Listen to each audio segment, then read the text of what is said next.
ከተነሳ በኋላ አቤቶ ኢያሱ መጥተው መምህር ጉድ ሰራ ነው ፎቶ እኮ አነሳ ነው ታሏቸው። አይተው ሂድና ስጋ መልከኛውን ለጌሰም ይትበል መብላአ ስጋ ጥዑመ ለርሳ ጌሰም አምጣነት ይሄን ጾመ ብለውሃል መምህር ብለህ ነገረው ሲሏቸው፣ አይ ነገሩስ እንደናንተ ነው ትክክል ነው። ነገር ግን አንሰ ፈቅድ ሁሉ እሲኩን ከማየ ይላል ጳውሎስ።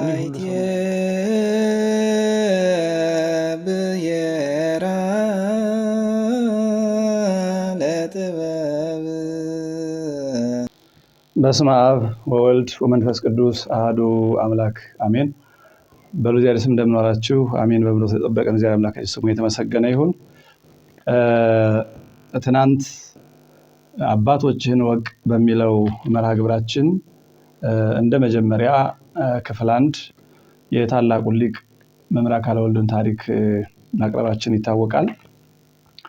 ጊዜው አጭር ስለሆነ አንዳንድ ማወቅ የሚገባን ምዕመናን ሊያውቋቸው የሚገቡ ወይም አስተማሪ የሆኑ የመምህር አካለ ወልድ ጠባያት፣ ንግግሮች እና አንዳንድ ግብራት በጊዜ የመጣ ምክንያት የቀሩ ስለነበሩ ዛሬ እነሱን በጥቂት ደቂቃ ለማየት ነው የተገናኘነው። እግዚአብሔር አምላካችን የሊቁን በረከት በእኛ ላይ ያሳድርብን። እንግዲህ እነዚህ ሊቃውንት ሕይወታቸው፣ አኗኗራቸው፣ ንግግራቸው፣ ከሰው ጋር ያላቸው ግንኙነት፣ አገልግሎታቸው ሁሉ መምህራችን ነው፣ በረከታችን ነው የእነዚህ ሊቃውንትና እያንዳንዱ ነገር እንዳይቀርብን በጊዜ ጥረት ምክንያት ተቆርጦ የቀሩ አንዳንድ ነገሮችን በጣም አስገራሚ የሆኑ ሕይወታቸውን ለመጥቀስ ነው ብቅ ያልኩት።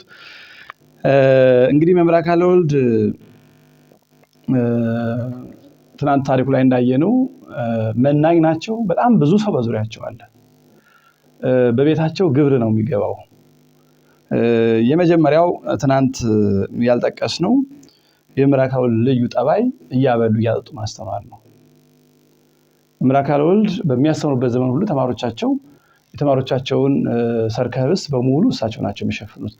እንደ ድል ሆኖ እሳቸው መጀመሪያ ያ ይዘዋቸው የወጡት ባህታዊ፣ ከዚያ በኋላም ወደ ጎንደር ከገቡ በኋላ ደጋግ ምዕመናን በተለይ ደግሞ የእነ አለቃ አክሊለ ወርቅ ቤተሰቦች በሙሉ እየረዱ ነው ያስተማሯቸው እንጂ እሳቸው ልመና አልገጠማቸውም። ይህንን ከፍለውታል እሳቸው በህይወት እያሉ። እግዚአብሔር ለእነዚያ ደጋግ ሰዎች የሚከፍላቸው ሰማያዊ ዋጋ እንዳለ ሆኖ እሳቸው በምድር እያሉ እያበሉ እያጠጡ ማስተማር ልማዳቸው ነው። ከጎጃም ወደ ሸዋ ሲሄዱና ሲሾሙ ሐሳባቸው ወደ ጎጃም መመለስና ወደ ገዳማት መሄድ ነበረ። ግን ተማሪ ማስተማር አለብኝ፣ ለማስተማር ደግሞ ደብር እልቅናን የሰጧቸው እህል አለው። እኔ እህሉን ገንዘቡን ሹመቱን አልፈልገውም፣ ነገር ግን ተማሪ ካላበሉት ካላጠጡት አይማርም፣ ስለዚህ እህሉ ለተማሪው ይሆነዋል እያሉ በየሄዱበት የደብር አለቃ ሲያደርጓቸው ያን ደመወዛቸውን የተማሪ ቀለብ እያደረጉ ነው ያስተማሩት። እና አዳሪ ትምህርት ቤትን እንዲህ በተጠናከረ መልኩ ሳይጀምር መምህር አካለ ወልድ ጀምረውታል ማለት ነው። እና አንዱ የሚገርመው ህይወታቸው ተማሪዎቻቸውን እያበሉ እያጠጡ ማስተማር ነው። እንግዲህ በወር ሜዳ እያሉ እስከ 500 የሚደርሱ ደቀ መዛሙርት በተለይ በዛ በችግር ዘመንም መተው ለምደው የቀሩ ከ500 በላይ ደቀ መዛሙርት እያበሉ እያጠጡ አስተምረዋል። ወጻድቅ እሰ ይምህር ወይሁብ፣ እየሰጠ እያበላ እያጠጣ ያስተምራል ተብሎ ዳዊት የተነገረው ትንቢት የተፈጸመላቸው ልዩ ሊቅ ናቸው። በዛም ላይ በልዩ ልዩ በዓላት ዝክር መዘከር፣ ማብላት፣ ማጠጣት፣ ግብር ማግባት ዋና ግብራቸው ነው። ጥር 4 ቀን ወንጌላዊ ቅዱስ ዮሐንስ እጅግ በጣም ወዳጃቸው ነው፣ እጅግ በጣም እና ጥር 4 ቀን ዋናው ዝክራቸው ነው። ቤተክርስቲያንም አቋቁመዋል እና ያኔ በጣም ብዙ ሰው፣ ብዙ መኳንንት፣ መሳፍንቱ፣ ደቀ መዛሙርቱ፣ ሊቃውንቱ በሙሉ ካህናቱ ነው ግብር ገብተው የሚመገቡት። በልዩ ልዩ በዓላትም እንዲሁ። ታዲያ ከዚህ ጋር የተገናኙ አንዳንድ የሚገርሙ ማስታወሻዎች አሏቸው። ለምሳሌ አብይ ጾም ሊገባ የቅበላ ዕለት ደቀ መዛሙርቱን፣ ካህናቱን፣ ሊቃውንቱን በዙሪያቸው ያሉ ምዕመናንን ሰብስበው በሰፊው ግብር እያበሉ፣ እንግዲህ የእሳቸው ግብር እንደ ነገስታቱ ግብር ያለ ነው። ባለሙያዎች አሉት፣ የስጋ መልከኛዎች አሉ፣ ገንዘብ ቤቶች አሉ። እሳቸው ፍጹም መናኝ፣ አኗኗራቸው ግን እንደ ነገስታቱ በዙሪያቸው ብዙ ሀብት አለ። ያንን አንተ ይሄን አብላ አጠጣ፣ አንተ ይሄን አሳልፍ፣ አንተ ይሄን ስጥ እያሉ ያሰጣሉ። እና ግብር ሲያገቡ እንደ ነገስታቱ ታላቅ ግብር ነው። ፍሪዳ ታርዶ የጠራ ወርዶ ነው። ታዲያ ከዕለታት አንድ ቀን የአብይ ጾም መግቢያ የቅበላ ማለት ነው። ታርዶ ተጠምቆ ሰው ሁሉ በየቦታው ተቀምጦ ሲሰጥ የስጋ መልከኛው ስጋ ሲቆርጥ እየሳሳ እየቆጠበ ሲሰጣዩት ነገ ጧት አብይ ጾም ነው ሰኞ ሊገባ ነው ይሄ ሰውዬ አልተረዳውም ብለው አንዱን ደቀ መዝሙር ጠርተው ያ ስጋ ቆራጩም የተማረ ነው ቅኔ የሚያውቅ ነው ዘይቤ የሚሰማ ነውና እና ብለው ጠርተው ሂድና ስጋ መልከኛውን ለጌሰም ይተበል መብላአ ስጋ ጥዑመ ለርሳ ጌሰም አምጣነት ይሄ ጾመ ብለውሃል መምህር ብለህ ነገረው አሉት። ሂዶ ለጌሰም ይተበል መብላአ ስጋ ጥዑመ ለርሳ ጌሰም አምጣነት ይሄ ጾመ ብለውሃል መምህር አለው።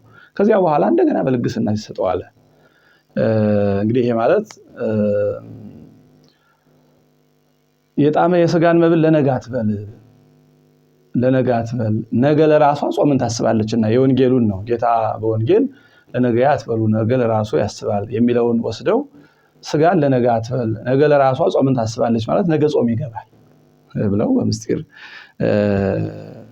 እንዳይነፍክ እንዳዘዙት ይነገራልና ማብላት ማጠጣት እጅግ በጣም ልማዳቸው ነው። ሌላ በጣም አስገራሚ ነገር ትናንት ያልተነጋገርነው በህይወት ዘመናቸው አንድ ፎቶግራፍ ነው ያላቸው። ይሄ አሁን የምንመለከተው ፎቶግራፍ ማለት ነው። ይህ ፎቶግራፍ እንግዲህ በዚያ ዘመን ያው ፎቶ አዲስ የሆነበት ወደ ኢትዮጵያ አዲስ እየገባ የነበረበት ዘመን ነውና ልጅ ኢያሱ አቤቶ ኢያሱ ሲባሉ ሳለ አባታቸውን ንጉስ ሚካኤል ሊጠይቁ ወደ ደሴ መጥተው ሳለ ያው መምህር አካለ ወልድንም ስለሚጠይቋቸው እጅ ሊነሳሱ ደሴ ላይ ተገናኙና የወንድማቸው ልጅ መላከ ፀሐይ ተክለአቢብን መምህር ፎቶ ተነስተዋል ይሏቸዋል። አይ እሳቸው እንዲህ ያለ ነገር ማን ያነሳባቸዋል? ሲያነሱባቸው እሺ አይሉም።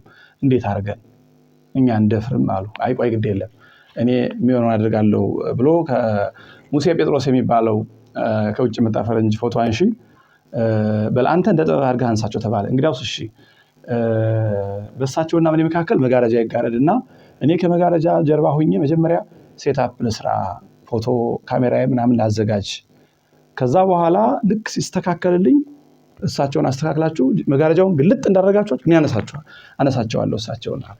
ከዛ በኋላ እኔ ወንድማቸው ልጅ ቀርበው ካባቸውን አልብሰው ጭራቸውን አስይዘው ወደ ንጉሱ ልንገባ ነው ምናምን ብለው ሻሻቸውን ያስተካክላሉ ምን ይላሉ። ሁሉን አዘጋጅተው ሲጨርሱ ያ ሙሴ ጴጥሮስ ምልክት ሲሰጣቸው ወዲያውኑ መጋረጃውን ግልጥ ሲያደርግ እኛም ደቀ መዝሙር ውልብ ብለው እልፍ አሉ። መምህር አካለ ወልድ ማንንም ሰው ሲጠሩ ስማ ነው ልማዳቸው ይባላልና ከዛ በኋላ ስማ አንተ ስማ ሲሉ እንዲዞር እንዳሉ ፎቶአቸውን አነሳቸው። ምናልባት አሁን ያለችው ፎቶ ልክ እንደምታዩት ስክሪን ላይ እንደምታዩት ወደ አንድ ጎን ዘወር ያለች ትመስላለችና ስማ ሲሉ ዞር እንዳሉ ነው ካሜራማኑ ያነሳቸውና ከዛ በኋላ ፎቶ ከተነሳ በኋላ አቤቶ ኢያሱ መጥተው መምህር ጉድ ሰራ ነው ፎቶ እኮ አነሳ ነው አሏቸው። አይ ለወትኛው መልክ ነው የምትጨነቁት ብለው አስቀዋቸዋል ይባላል። ከዚህም ጋር በተያያዘ አለቃ እስጢፋኖስ የወንድማቸው ልጅ ናቸው። አለቃ እስጢፋኖስ ትንሽ ወንድማቸው ናቸው።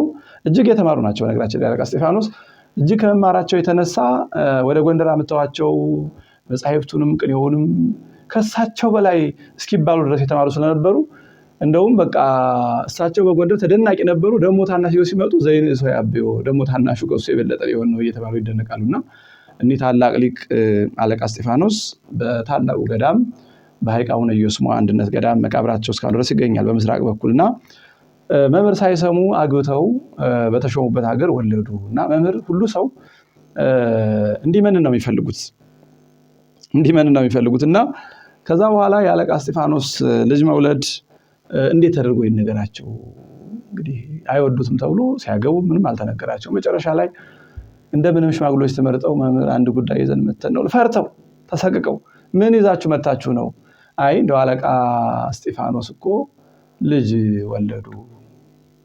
አይ ነገሩስ መልካም ነው። አሁን ላፈርኛን በቃው መስሎት ነው ሌላ ሟች የሚጨምረው አሉ ይባላልና ከዚህ ጋር በተገናኘ መላከ ፀሐይ ተክለአቢብ የሚባሉት የወንድማቸውም ልጅ የአለቃ እስጢፋኖስ ልጅም ያግቡ ተብሎ መምህራኑ ሊቃውንቱ መኳንንቱ መክረው ነገር ግን መምህር መፍቀድ አለባቸው ተባለና ሲጨነቁ ሄደው ለመምህር እንግዲህ መላከ ፀሐይ ተክለ ሊያገቡ ነውና እርስዎ ይፍቀዱ ብለን ነው አሏቸው። ያን ጊዜ በጣም አዘኑ፣ ተቆጡ። ምን ነው መምህር ምን ነው ተቆጡ? ምን ነው ምን አደረግን? አጠፋን ይሆን ሲሏቸው አይ ነገሩስ እንደናንተ ነው፣ ትክክል ነው። ነገር ግን አንሰ ፈቅድ ሁሉ እሲኩን ከማየ ይላል ጳውሎስ። እኔ ሁሉ ሰው እንደኔ እንዲሆን በድንግልና በንጽህና እንዲሆን ስለምወድ ነው እንጂ ነገሩስ እንደናንተ ነው፣ ፈቅጃለሁ ብለው እንዳጋቧቸው ይነገራል። ይሄ በጣም የምናኔያቸውን ጽናትና ብርታት የሚመለከት ነው። ሌላው የምራካለ ወልድ ገጠመኝ ወደ ኢየሩሳሌም በሄዱ ጊዜ በ1892 ኢየሩሳሌም ሄደው እንደ ኢትዮጵያ ባህል መስቀለኛ አድርገው ሲሳለሙ እዛ ያዩ ሌሎች ክርስቲያኖች ይሄ ኢትዮጵያዊ ሰባሊዮሳዊ ነው በአንድ ጣቱ ያማተው። እንግዲህ እነሱ እንዲህ አድርጎ የማማተብ ልማድ ያላቸው ሶስጣቸው እንደዚህ ያደረጉ የማማተብ ልማድ ያላቸውና እነሱ እንዲህ ሶስት ያደረጉ ያው ሶስቱን ስላሴ አካል ለመግለጽ ነው። የኛ ግን እንዲህ ሲል መስቀል ለመስራት ነውና ሰባሊዮስ ናቸው ብለው ያዟቸው። ከዛ በኋላ አይደለም እንደሱ አይደለም ብለው አስተርጓሚ ይሄ አንድ ጣታችን ሶስት ክፍል አለው፣ ይሄ ራሱ አብ ወልድ መንፈስ ቅዱስን ይገልጻል። አንዱ ጣታችን ሶስት ክፍል፣ አንድ ጣት መሆኑ የባህሪ አንድነቱን፣ ሶስት ክፍል መሆኑ የአካል ሶስትነቱን ያመለክታል። እኔም ትምህርተ መስቀል ነው የሰራሁት ነው አስደንቀው ሲነግሯቸው ይህንን ጽፈው ወደ እስክንድሪያም ወደ ሰሪያም እዛ ያሉ ሰዎች ኢትዮጵያውያን እንዲህ ያመሰጥራሉ፣ ኢትዮጵያዊው መምራካለ ወልድ የተባሉ ሊቅ እንዲህ ተረጉማል ብለው እንደላኩት ይነገራል። ሀገራቸውን በዚህ መንገድ ሊቅነታቸውንም ገልጸዋል። በተለይ በርህራሄያቸው በኩል በጣም ይደነቃሉ። ትናንት ታሪኩ ላይ እንዳየነው ወደ ሐይቅ ሲሄዱ ቁልቢ የምትባል መንደር ላይ ሙስሊሞች ደበደቧቸውና በኋላ የአካባቢው ገዢዎች ምን እናድርግ አሁን ይህን ጉዳይ እነ ንጉስ ሚካኤል እና አፄ ዮሐንስ እነ ንጉስ ምኒልክ የሰሙ እንደሆነ ሰው አይተርፍም፣ መምህርን የነካ ሰው በጣም ችግር ነው፣ ስለዚህ አጥፊዎቹን ብቻ ለይተን እንቅጣ ብለው ወሰኑ። እሳቸው ደግሞ በፍጹም በእኔ ስም ሰው አይቀጣብኝም አይቀርም። ይሄ ምን ቁም ነገር አላችሁት? አባቶቻችን ሐዋርያት እንደ ሽልቻ ሲያወጧቸው እንደ ሽንኩርት ሲቀደዷቸው አይደል ነው ምን ቁም ነገር አለው ተው ብለው አንድም ሰው በስማቸው ሳይቀጣ ቀርቷልና ይሄ ትዕግስታቸውና ፍቅረ ቢጻቸው ነው። ከዚህ የተነሳ ሙስሊም ክርስቲያኑ በጣም ይወዳቸዋል። ከኢየሩሳሌም አብይ ጾምን፣ ቀራንዮ በዓለ ሃምሳን እስክንድሪያ ቆይተው ሲመለሱ ደሴ ላይ በአቀባበሉ ከክርስቲያኑ በላይ ሙስሊሙ በሙሉ ሰብስቦ በእልልታ በክፉ ቀን እስላም ክርስቲያን ሳይሉ እህል ከጎተራ እያወጡ እየሰጡ ከራብ ያዳኑን ደግሰው እንኳን ደህና መጡ። እንደውም አንዳንድ ሙስሊሞች ይሄ ሰው ከአንገቱ ማተብ ይኑረው አይኑረው እኛ አናውቅም፣ ግን ያላህ ሰው ነው፣ ይሄ ሰው ሲሞት ክርስቲያኑም ሙስሊሙም ዛውያ ሊያደርግለት ይገባል፣ በእነሱ አባባል ፍትሐት ማለት ነው ብለው እስከ መናገር ደርሰውላቸዋልና ማህበራዊ ህይወታቸው በጣም በዚህ መጠን ነው፣ በፍቅር በጣም የታነጹ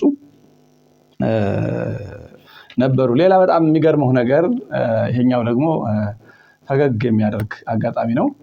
እንግዲህ ራስ ተፈሪ መኮንን መጽሐፈ ነገሥታትን ንባቡን ከነትርጓሜው ተርጉመው አጽፈው እንዲልኩላቸው ሁለት ጸሐፊ ብራናውን አዘጋጅተው ነው የላኩላቸውና ከጸሐፊዎቹ መካከል አንዱ ስሙ አካለ ወልድ ነው። ከዛ በኋላ ስምህ ማን ነው ይሉታልና እንዴት አድርጎ ይመልስ?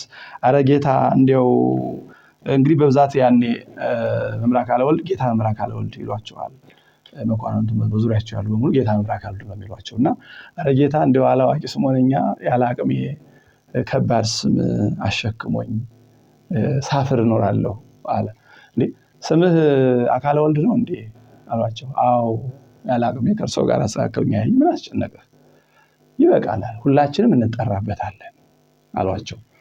በአንድ በኩል እኔም አንተ ብንጠራበት ምንም ችግር የለውም ስም ለሁሉ ይሆናል ነው። ሁለተኛው ግን ትንቢት ነው ይላሉ ሊቃውንቱ። እኔም አንተም እንጠራበታለን ብለው ትንቢት ተናገሩ። መምህር አካለ ወልድ ባረፉ በ8ኛው ቀን ያ ሰው አረፈ። ከዛ በኋላ ኦግዚኦ አይርፍ ነፍሰ አቡነ አካለ ወልድ ወነፍሰ ገብርከ አካለ ወልድ እየተባሉ በአንድ ላይ ሲፈቱ ኑረዋል ይባላልና ይሄ ትንቢትም ትትናም የተነገረበት የሚገርም የመምህር አካለ ወልድ ልዩ አጋጣሚ ነው። ሌላው መምህር አካለ ወልድ የዜማ የአቋም ትምህርት የላቸው። ትምህርታቸው ቅኔና የመጽሐፍ ትርጓሜ ነው። ነገር ግን በባህሪያቸው አንድም ቀን ማህሌት ካለ ከማህሌት አይለዩ። ከዚህ የተነሳ ስንኳን የመልክና የዚቅ የመዝሙር ማህሌት የአደራረሱን የስብሐተ ነጉን ማህሌት ለምደውት አሁን በዚህ ሰዓት አቡኑ እገሌ ነው፣ አርያሙ እገሌ ነው፣ ከዚህ ነቢያት ላይ አርያሙ እገሌ ነው፣ አቡኑ እገሌ ነው እስከ ማለት ይደርሱ ነበር ይባላልና ይሄ ለብዙ የቅኔ የመጽሐፍ ደቀ መዛሙርት አርአያ ይሆናል። ምክንያቱም ረጅም ጊዜ ማህሌት ላይ መገኘት የማህሌቱን ቀለም በትክክል ለመረዳትም ጭምር ስለሚሆን ማለት ነው። በተረፈ መምህር አካለ ወልድ በቅኔያቸው በራእይም ሲታያቸው ትንቢታዊ ነገሮችን ይናገራሉ። በቅኔያቸው ምስጢራዊ ነገሮችን ሲናገሩ ለጊዜው በሰም ስለሚያለብሱት ሌላው ሰው አይረዳውም። ከዛ በኋላ እሳቸው የጊዜውን ይፈቱና ትንቢትነቷን ትንቢት ነገር ያላትን ይተዋታል። ብልህዎቹ ሊቃውንት አይ ይቺ ቅኔ ነገር ያላት ናት እስኪ እንጠብቅ ይላሉ። በመንፈቁም በአመቱም በሁለት አመቱም እንደ ቅኔው እንደተነገረው ነው ይፈጸማል። አንዳንዴ ደግሞ የከፋ ነገር መጥቶ ሲታያቸው እስኪ ባካችሁ ዳዊት ድገሙ ምህላ ያዙ ይላሉ እንጂ እኔ እንዲህ አየሁ እኔ ህልም ታየኝ የሚባል ልማድ የላቸውም። ነገር ግን እባካችሁ ምህላ ያዙ ዳዊት ድገሙ ካህናቱም እንዲጸልዩ መናኑም እንዲጸልዩ እዘዟቸው የማለት ባህል ነበራቸው እንጂ እንዲህ ያለ ህልም አየሁ እንዲህ ያለ ራእይ አየሁ ይሄ ተገለጸልኝ ለህዝቡ ንገሩ ብለው አይናገሩም። ይሄም በዚህ ዘመን አለምኩ ታየኝ ራእይ ተገለጸልኝ እያሉ ህዝቡ ለሚያደናግሩ ሰዎች ትልቅ ትምህርት ነው። እንዲህ ያሉትንም እንዳንሰማ ትላልቁ ሊቃውንት አርአያ ይሆኑናል። ያው ህዱ አርምሞ የሚያበዙ ዝምተኛ መሆናቸውን ትናንትም ተነጋግረናል። የቀዳም ስዑር ዕለት የአክፍሎት ዕለት ማለት ነው። ቅዳሜ ጧት ጸሎት ይዘው አንድ መናኝ ሄዶ እጅ ነሳ። ጤና ይስጥልኝ ጌታ መምህር እንዴት አደሩ ብሎ እጅ ሲነሳቸው ጸሎታቸው ስላልጨረሱ በአንገታቸው ብቻ ዘንበል ብለው ዝም አሉትና አይዲያ እንኳን አክፍለው ድሮም አይናገሩ ተዳደሩ ብላቸው ሳይመልሱ ሊቀሩ አለ ይባላልና እሳቸው ግን ጸሎት ስላልጨረሱ ነው። እግረ መንገዱን ግን እንኳን አክፍለው ድሮም አይናገሩ የሚለው ለነገር የማይቸኩሉ ትዕግስተኛ መሆናቸውን ነው የሚያሳየው። መምህር አካለ ወልድ የሶስት ልደት ቅባት እንዲህ የሚሉትን አበርትተው በክርክር በመርታት የታወቁ ናቸው። ያው ቦር ሜዳ ላይ በነበረው የቤተክርስቲያን ጉባኤ አንዱ ዋናው እሳቸው ናቸው። የጸጋ ልጆች ቅባቶች ሲረቱና አንድ ጊዜ አፄ ዮሐንስ ከሞቱ በኋላ አፄ ምኒልክ ነግሰው አፄ ምኒልክ እንደነገሱ ሄደው እጅ ሳይነሷቸው ቀሩ። ቶሎ ሄደው እንግዲህ ጉባኤው ጸሎቱ ባያደርሳቸው ነውና ነገር ሰሪዎች ሄደው አይ መምህር አካለ ወልድ እኮ መተው እርስዎን እጅ ያልነሱት በአፄ ዮሐንስ እጅግ ወዳጅ ስለነበሩ በእሳቸው አዝነው ነው ፍቅራቸው ገና ከእሳቸው ነው እንጂ ከእርስዎ አይደለም ብለው ነገር ሰሩባቸው። ከዚህ በኋላ በአስቸኳይ እንዲመጡ ብለው እንደ ቅጣትም ጭምር ማለት ነው። ከዛ በኋላ አንኮበር ሚካኤል ይቀመጡ አሏቸው። እዚህ ያስተምሩ እንግዲህ እንደ ቁም እስረኛ አድርገዋቸው ማለት ነውና በእርግጥ መምህር አካለ ወልድ ሲጓዙ ሁሉ ሃይማኖተ አበው የሊቃውንቱ መጽሐፍ በአህያ ተጭኖ ስለሚጓዝ በየመንገዱ እየታረፈ ትርጓሜ ይተረጎማል። በያረፉበት ከሃይማኖተ አበው አንዳንድ ምዕራፍ አንዳንድ ጉባኤ ይተረጉማሉ። ጉባኤ አይታጎልም እንኳን ተቀምጠውና አንኮበር ሚካኤል ሄደው ተቀመጡ። በዚያን ጊዜ በዛ አካባቢ የነበሩ ክርስቶስን የጸጋ ልጅ የሚሉ ሰዎች ስለነበሩ ገጣሚዎቹ እንዲህ ብለው ገጥመዋል። የጸጋ ልጅ ሁሉ እንዴት በጉድ ወጣ ወልድ በአካሉ በስልጣኑ መጣ። እንግዲህ የጸጋ ልጅ ሁሉ በጉድ ወጣ ወልድ በአካሉ በስልጣኑ ሁለት ምስጢር ነው ያለው። አንደኛ ስማቸው አካለ ወልድ ስለሆነ ወልድ በአካሉ መጣ ማለት መምህር አካለ ወልድ መጡባቸው ነው። በስልጣኑ መጣ ደግሞ ስልጣን ይዘው አንኮበር ሚካኤል ልቅና ይዘው ነው የመጡትና እሳቸው ባሉበት የጸጋ ልጅ የሚሉ አይደርሱም እያሉ ምዕመናኑ ሳይቀር በግጥም ይገልጿቸው ነበር ሊቅነታቸውን። ለሀገር ስርዓት በጣም ለአባቶቻቸው ስርዓት በጣም ይጠነቀቃሉና ትርጓሜ ሲተረጎም መጽሐፍ ምስጢር እንጂ ዘይቤ አይጠነቅምና እንዲህ ቢል በቀና ነበር እየተባለ የሚታለፋልና እሳቸው ግን የቀድሞ አበው ያስቀመጡትን መቀየር በጎ አይደለም እንጂ ይሄንን እኮ ዘይቤውን ማውጣት አይቸግርም ነበር ማቃናት አይከብደም ነበር ይላሉ። ለአበውም ካላቸው መቆርቆር የተነሳ በዘመኑ የነበሩ ግብፃዊ አቡነ ማቴዎስ የዴር ሱልጣን የኢየሩሳሌሙ ገዳም የኢትዮጵያ ነው የግብፅ ነው በሚለው ክርክር ሂደው ለግብፃውያን ተናግረው የኢትዮጵያ መሆኑን ያስረዱ ተብለው ከአፄ ምኒልክ ተልከው ሲሄዱ አይ ዴር ሱልጣን ገዳም የግብፃውያን ነው ብለው ወዲያው ወደ ግብፅ ወደ ሀገራቸው ሄዱ። በጣም አዘኑ። አጼ ምኒልክ በጣም አዘኑ። ወዲያው መምህርን አስጠርተው ጳጳሱ እኮ ሂዶ የኛን ገዳም የደብረ ሱልጣንን ገዳም የግብፃውያን ነው ብሎ በሐሰት መስክሮ ወደ አገሩ ተመለሰ። ምን ይላሉ? ከዚህ በኋላ ከግብፅ ጳጳስ ማምጣት የለብንም ከሶሪያ እናምጣ፣ ምን ይመስለውታል አሏቸው። መምህር አካለ ወልድ የቆዩ ነገሮችን ቶሎ መናድ አይገባም የሚል የሚገርም አቋም አላቸውና ነገሩስ መልካም ነበር። ይሄኛው ስርዓት እንኳን አባቶቻችን እንዳቆዩት ይቆይ፣ ምናልባት የኋላ ትውልድ ከከበደው ይቀይረው፣ እኛ ግን ግድ የለም ያለውን እናስቀጥል አሏቸው። የዚህ ንጉሥ ተቆጥተው እልፍኛቸው ገቡ። ከዚያ በኋላ ሊቃውንቱ ጃንሆይ እንዲህ ብያቸው ነበር፣ አዝነው ተቆጥተው ገቡ። ቁጣ ይሆን ምንድነው ሲሉ፣ አይ ቁጣው ጳጳሱ ነው፣ ሐሳቦቱን ተቀብለውታል አሏቸው። ከዛ በኋላም አጼ ምኒልክ ይሄንን ሐሳብ መምህር መክረውኛል፣ ማንም ሰው እንዳያነሳ ከእስክንድርያ እንጂ ከሶሪያ እናመጣም ብለው ምክራቸውን እጅግ ይቀበሏቸው እንደነበረ በዚህ ይታወቃል።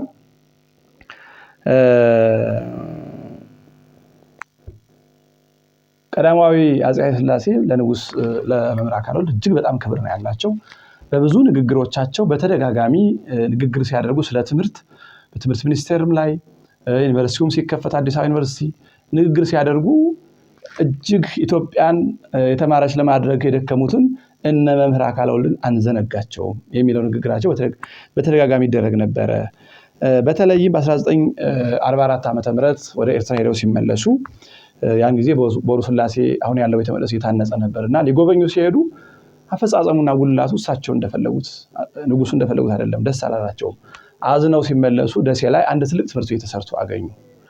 ከዚያ በኋላ ሰሪዎቹም ይምጡ ይመርቁልን፣ አንድ ዘመናዊ ትምህርት ቤት ሰርተናልና ይመርቁልን አሏቸው። ለመመረቅ በገቡበት ጊዜ ሲመርቁ ወሎን በማስተማር የደከሙ መምህር አካለ ወልድ ናቸውና ከዛሬ ጀምሮ ይህንን ትምህርት ቤት መምህር አካለ ወልድ ብለነዋል ብለው ሰይመውት ከዚያ ጊዜ ጀምሮ እስካሁን ድረስ በአሁኑ ሰዓት የፕሪፓራቶሪ የሁለተኛ ደረጃ ትምህርት ቤት ከ9ኛ ክፍል እስከ 12ኛ ክፍል የሚያስተምር ትልቅ ትምህርት ቤት ሆኖ ይገኛል መምህር አካለ ወልድ ትምህርት ቤት። በጣም የሚገርመው አብዛኛው የደሴ ሰው ራሱ መምህር አካለ ወልድ የትምህርት ቤት ስያሜ እንጂ መምህር አካለ ወልድ ማን ናቸው የሚለውን በዝርዝር የማያውቅ እንዳለ እኔ በተግባር አረጋግጫለሁ። ስለዚህ በተለይ ደሴዎች መምህር አካለ ወልድን በትክክል ታሪካቸውን ማወቅ ግዴታችሁ ነው። ሌላ ውስጥ ጠይቃችሁ ታፍራላችሁ። እና ንጉሱ እንዲህ አድርገው ስማቸው እንዳይጠፋ አድርገዋቸዋል። ኋላም ብፁዕ አቡነ አትናቴዎስ በአሁኑ ሰዓት የደቡብ ወሎ ሀገረ ስብከት ሊቀ ጳጳስ የሆኑት ደጉ አባታችን ብፁዕ አቡነ አትናቴዎስ ብፁዕ ቅዱስ አቡነ ጳውሎስን አመጣው ቦታውን አስጎብኝተው እንግዲህ መምህር አካለ ወልድ በ1912 ዓ.ም ሲያልፉ ጉባኤው ታጎለ። ከዚያ በኋላ የመጽሐፍ ትምህርት ቤት አልቀጠለም። ያንን ታሪክ አውስተው ብፁዕ አቡነ ጳውሎስን አስመጥተው ቦታውን አስጎብኝተው ከዚያ በኋላ ደግሞ በ1996 ዓ.ም ለየ ነባር ጉባኤቶቹ አዲስ በጀት ሲበጀት እንደ አዲስ ተበጅቶ እንግዲህ ጠፍቶ ከኖረ በኋላ ከ86 ዓመት መዘጋት በኋላ በ1996 ዓ.ም የቦሩ የመምህር አካለ ወልድ የመጽሐፍ ትርጓሜ ጉባኤ ቤት እንደገና በ10 ተማሪ በአንድ መምህር ተቋቋመ። እግዚአብሔር ፈቅዶ እኔ ከመጀመሪያዎቹ ተማሪዎች አንዱ ነኝ። ከዚያ በኋላ ግን አሁን የብሉያትና የሊቃውንት ሶስቱ ጉባኤ እየተካሄዱ ይገኛሉ። ወደፊት መጻሕፍተ መነኮሳትም እንደ ሁኔታው ይቀጥላል። ምንም እንኳን ጊዜው አጭር ቢሆን የመምህር አካለ ወልድ ረድኤትና በረከት ረድቶን 96 ዓ.ም እንደ አዲስ ተቋቁሞ ከዚያ ወዲህ ከመምህር አካለ ወልድ ትምህርት ቤት እየተማሩ የሚወጡ እጅግ ለቤተክርስቲያን የሚቆረቆሩ የቤተክርስቲያን ፍቅር ያላቸው ቅናት ያላቸው ለገንዘብ ለፍቅረ ሲመት የማይጨነቁ ጥሩ ወንድሞች እየወጡ ከ15 በላይ ጉባኤያት ተተክለዋል ከቦሩ ሜዳ። በዚህ አጭር ጊዜ ውስጥ እንግዲህ 1996 ጉባኤ ተጀመረ ማለት የመጀመሪያዎቹ ተማሪዎች ተመረቅነው በ2000 ዓ.ም ነው። ከዚያ ወዲህ እየተመረቁ ቢያንስ ከ15 በላይ ደቀ መዛሙርት ከቦሩ ሜዳ ጉባኤ ቤት ከ2000 እና ከ2001 በኋላ ወጥተው ከ15 በላይ ጉባኤ ቤት መስርተው እያስተማሩ ይገኛሉ። ይህ በጣም የታላቁ ሊቀ መምህር አካለ ወልድ ረድኤት በረከት እንዳልተለየን የሚያስረዳ ነገር ነው። በጣም የሚገርመው መምህር አካለ ወልድ ትምህርት የማይጠጉ መጠየቅ የማይጠጉ ምስጢር ማደላደል ሁሉ ጊዜ መጠየቅ የለመዱ ስለነበሩ የሕዝቅኤልን ትርጓሜ ለማደላደል ወደ ፈላሾች ወደ ቤተ አይሁድ ሄደው 3 ሳምንት ተቀምጠዋል ይባላል። ነገር ግን ምንም አዲስ እሳቸው ከሚተረጉሙት ከሚያመሰጥሩት የተለየ ነገር አላገኙም። ግን እንደው ምናልባት የተለየ ነገር ቤተ አይሁድ የአይሁዳውያን የተለየ ትርጓሜ ካላቸው ሕዝቅኤል ብዙ ምስጢር ስላለው ብለው 3 ሳምንት ያህል ከፈላሾች ጋር ሰንብተው ምስጢር አደላድለው እንደመጡ ይነገራልና መምህር አካለ ወልድ በተለይ ቅኔዎቻቸው በጣም የሚገርሙ ናቸው። በጣም የሚገርሙ በተለይ መላከ ፀሐይ ኤስድሮስ ጽፈውት ልጃቸው ዮሐንስ አፈወርቅ ወይም ኤስድሮስ ሁለተኛ ስማቸው ነው። ልጃቸው ኢንጂነር አብይ ዮሐንስ ያሳተመው ዛሬም ጉባኤቱ እያሳተመው ይገኛል። ከዚህ ለየት ባለ መንገድ ታሪኩን በዚህ መጽሐፍ ቅኔዎቻቸውም ታሪካቸውም ይገኛልና በጣም የሚገራርሙ ብዙ ነው። ከ70 በላይ መወድሶች ዘይዜዎቹ ስላሴዎቹ አሉ። ግን ለማሳያ ያህል ሁሉ ስለማይነገር ለምሳሌ አፄ ዮሐንስንና ንጉስ ሚካኤልን ያስተባበሩበት ሳህልከ የሚባለው አጭር ዘይዜ ማለት ነው። ረከብነ ንሕነ እምድኅረ ፋርስ ዮሐንስሃ ንጉሰ ወመላከ ፍጥረት ሐዲስ ከመ ኢይበለነ ዳንኤል መላከ አልቦ ወአልቦ ንጉስ። መላክ እንግዲህ ሚካኤል ናቸው፣ ንጉስ አፄ ዮሐንስ ናቸውና እንዲህ ያሉ የሚገርሙ ቅኔዎች አሏቸው። ሌላው ለአፄ ምኒልክ ሲቀኙላቸው የትንግሩ ጌት ወደ ማስቆ ለኢትዮጵያ ህዝንት ድምጽ ሀለይተ ብርት መሰንቆ አኮኑን ሐስስ ለምኒልክ እስከነ ፍጻሜ መንግስቶ ወጽድቆ ብለው ተቀኝተውላቸዋል። ለአስካለ ማርያም እንግዲህ ያው ንግሥት ዘውዲቱ ናቸው። በጣም ወዳጅ ናቸው። አሁን አጽማቸው አርፎበት የሚገኘው ከደንጊያ ግንብ ጣራው ሁሉ ሙሉ ግንብ የሆነ መካነ መቃብር ንግሥት ዘውዲቱ ያሰሩት ነውና በህይወት እያሉ ሲቀኙላቸው ህንማማተ መንግስት ድህረ አይተተ እግዚአብሔር አትረፈ አስካለ ማርያም አሐተ በዕዝራ ለህዝብ ከመተቤለ አስካለ አሃዱ ተረፍከነ አንተ አስካለ አሃዱ ተረፍከነ አንተ ተብሎ እንደተነገረው አስካለ ማርያም ያስቀርልን አንዲት ፍሬ ብለው ተቀኝተውላቸዋል። በሌላ ጊዜ ደግሞ በጣም ከንጉስ ሚካኤል ጋር ያላቸው ወዳጅነት በተለይ በጣም እጅግ የሚገርም ነው። ኩሉ ይሰመይ በመጠኑ መሐሬ ወሄረ ከመቃለ መጽሐፍ ይዜኑ ባህቱ እስከ ፍጻሜ ሚካኤል መሐሪ ዘከማከመኑ ብለው መልአኩ ሚካኤልንና ንጉስ ሚካኤልን አዋህደው ተቀኝተውላቸዋል። በሌላ ጊዜ ደግሞ ለአፄ ቴዎድሮስ የተቀኙላቸው ሳህልከ ነው። ስላሴ ነገሥት እስከ 40 ተቀስፎ ዘመነ ዘአመ ሙሴ ተሰርአ ይፍትሁ ብከ ቴዎድሮስ ወይኩን ፍስሐ ንስሐ እድሜከ በበስብስባ እድሜህ 7 ጊዜ 70 ይሁን እንጂ 40 ብቻ ይሁን። እንግዲህ ነገሥታት 40 ዘመን ዳዊት እነ ሶሎሞን 40 ዘመን እየነገሱ ነው የሞቱት። በኦሪትም አንድ ሰው ሲፈረድበት ግርፋት 40 ነው እና ይህንን አይፍረዱብህ ተቀስፎ ዘመነ ዘአመ ሙሴ ተሰርአ ይፍትሁ ብከ ቴዎድሮስ ወይኩን ንስሐ እድሜከ በበስብስባ አሏቸው ይባላል። እንዲህ ያሉ በጣም የሚገራረሙ ቅኔዎች አሏቸው። ሁሉን በዚህ ሰዓት መናገር አይቻልም። ሌላኛው ያው የሚታወቀው ከአፄ ቴዎድሮስ ሸሽተው መቅደላ ወጥተው ወደ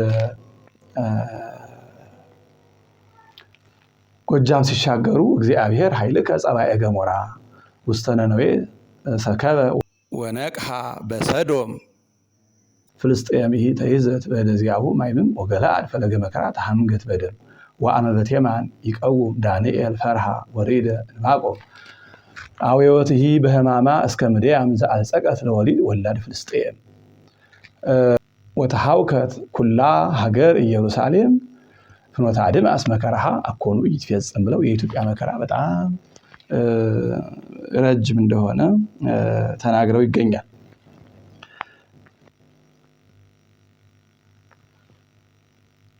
በተለይ እንግዲህ እንዳልኳችሁ ወደ 70 መወድሶች አሉ እዚህ መጽሐፍ ላይ። ሁሉንም አናነበውም፣ ግን ምስጢረ ሥጋዌን የገለጹበት በጣም በሚገርም ሁኔታ ነገረ መለኮትን በቅኔ ሲገልጹ መምህር አካለ ወልድ ለዳዊት ቃል ብሉየ ዘመን አስተማውቆቶ የከይለ ልብሱ ሥጋ አዳም እመኒ ተአጽፈ ካይበተ ሥጋ ወአዝም ባህቱ ሐሰሱ ተአግሶቱ ወህብሩተ ልቡ ህዝበ ፍቅር ፍጹም አማሃዞ ቁረገዳም ዘታስተማውቆ ድንግል እስትንፋሰ አድጎላይ አንገስወሂ ለሰሎሞን ባሕረ ሥጋ ድኩም በግይ ወንተዋህዶ ፈለገ ወይነ ጣዕም ማርያም እንዘ ይብሉ ሕዝብ መላእክተ ስብሐት ግሩም ሥጋ አበነጋሲ ሕያው ለዓለም። እንግዲህ በጣም የሚገራርሙት ሁሉን መግለጽ ስለማይቻል ነው አንዳንዶቹን የምንጠቅሳቸው ወይም ምክንያት ያላቸውን ነው የምንጠቅሳቸው። አለቃ አክሊለ ወርቅ የተባሉ ሊቅ ለመምህር አካለ ወልድ በጣም ብዙ ቅኔ በመስጠት ይታወቃሉ። ብዙ ቅኔ አድርገውላቸዋል በሞታቸው በሕይወታቸው።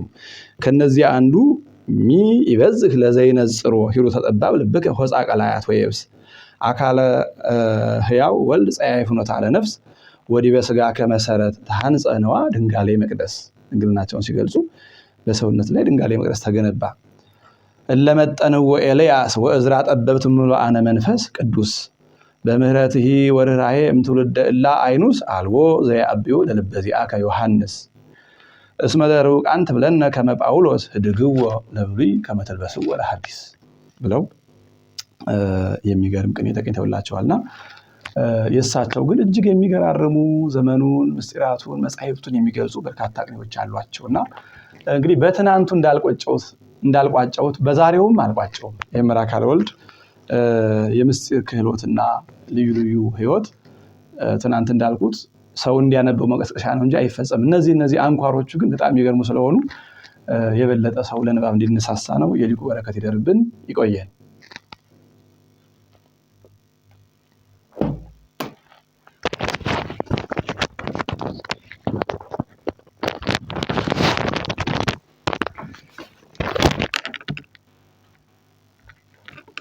ማሚ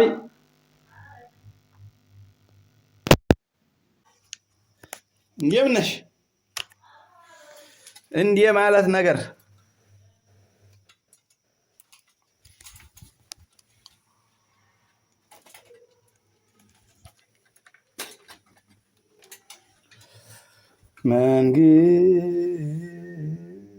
መንግስቱ